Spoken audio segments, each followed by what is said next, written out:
Utterly shocking scenes, right? And people have been talking, and to say opinion is divided is perhaps an understatement. Statements keep coming in. Bantu Holomisa on Twitter coming to Busisiwe Mavuso's defense. So does Muse Maimane. But also on the other hand, you have the ANC study group on Scopa condemning her and saying that her behavior that was unbecoming. We've also been hearing from the Department of Public Enterprises, which also says it is concerned about the way that she carried herself in that meeting. So that's the form of the matter. But what about its substance? Let's get to a conversation now with Sampson Mamphweli, an energy expert, to help us understand the Eskom problem. So, Prof. Mamphweli, thank you. And I imagine that you were watching all of this closely. Busisiwe Mavuso describes this as a mess created by the ANC-led government. What's your take? Was that, one, the correct platform for her to do that? Was she then treated unfairly, or was she herself, being rude towards the Scopa members, particularly the ANC contingent, or was she simply the messenger telling the truth as the DA sees it? Good evening to Lasisa and the viewers. Yes, I watched this when it happened, and just now when you were playing it. I always look at things from the technical point of view before answering the political question. If you look at the problem itself, that is before us, is the problem of load shedding, the problem of security of supply, the problem of the failure of the Eskom generation fleet.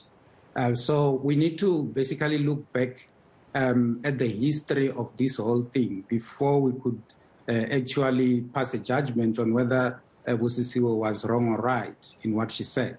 So this problem dates back to 2003 when government published the white paper on renewable energy in 2003 that called for the inclusion of 10,000 gigawatts hours of renewable energy into the final energy demand. And that particular document actually identified the problem and indicated that by 2005 to 2007, we will have electricity shortage. And then that then meant that government would then have to come on board and start dealing with the particular problem. And what government did, because there was no proper energy plan for the country that could allow the inclusion of renewable energy, government started with the new build program, Medupi and Kusile. And I'm going exactly where Busisiwe was talking about some of these challenges. And Medupi and Kusile were supposed to bring in on board about 9,500 megawatts of new generation capacity within 5 years from 2007, 2008. And though, as we all know, there were quite a lot of challenges associated with Medupi and Kusile, which led to the challenges that Busisiwe has mentioned in terms of the escalating Eskom debt that came from some of the purported corruption and some of the malfeasance that was taking place during that new build program until such time that government realized that we will not be able to complete this program before Andre de Ruyter actually came in with his new board and completed the project. So partly Busisiwe was right. I don't know whether she used the correct platform in terms of pointing fingers at the ANC government. We had the IRP 2010 that came in to enable the implementation of the new renewable energy new build program. By 2013, we started with the new build program, and there was stagnation when around 2014, 2015, when some people were talking about the nuclear build, and then they introduced policy uncertainty. That also talks to what she was talking about, because that derailed the new build program in terms of renewable energy. If you look at what is happening now, both the ANC government and Eskom are implementing the new energy plan, which is the IRP 2019. Minister Mantashe is implementing it religiously. So yes, I agree partly with what she's saying in terms of some of the delays caused by government, and the debt that was caused by Medupi and Kusile, which the National Energy Regulator also pointed out in their most recent application for tariff increases. So, Prof, the ANC takes exception to her saying, using particularly the phrase ANC, the mess created by the ANC-led government.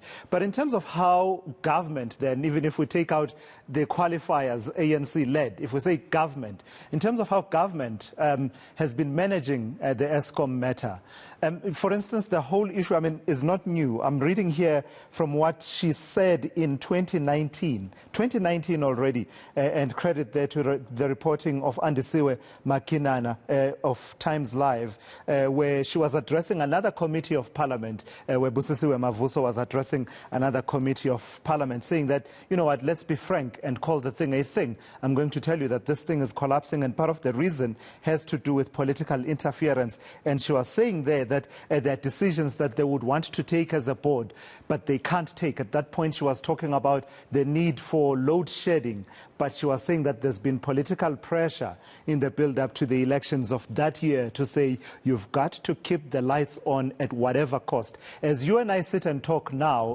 Prof. Mamphweli, last year we spent a good 7 billion rand on diesel to keep the open cycle gas turbines running, to keep the lights on as much as possible. So what can you say about the objectively about the management of the entity Eskom by its shareholder government? I'm sure, she's got inside information, and her reaction speaks to that.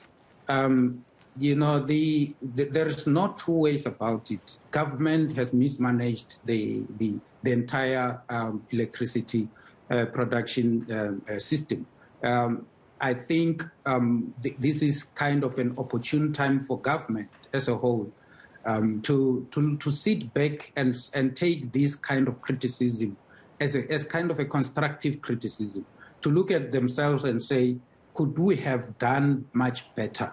And if there are things that we could have done better, what are they? Can we still do them now? So I think those are the questions that the government needs to ask themselves. I have been saying that we need a committee of technical experts together with various other experts to look at this problem in detail. And Eskom has done so. It's only that some of us don't know what is happening between Eskom and government. Because if you go to Eskom, the engineers, they know the problem. They know how that problem should be solved.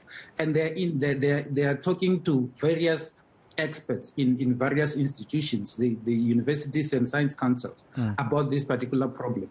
But there doesn't seem to be proactiveness on the side of government to say, let us listen to Eskom, let us listen to the experts, let us deal with this particular issue.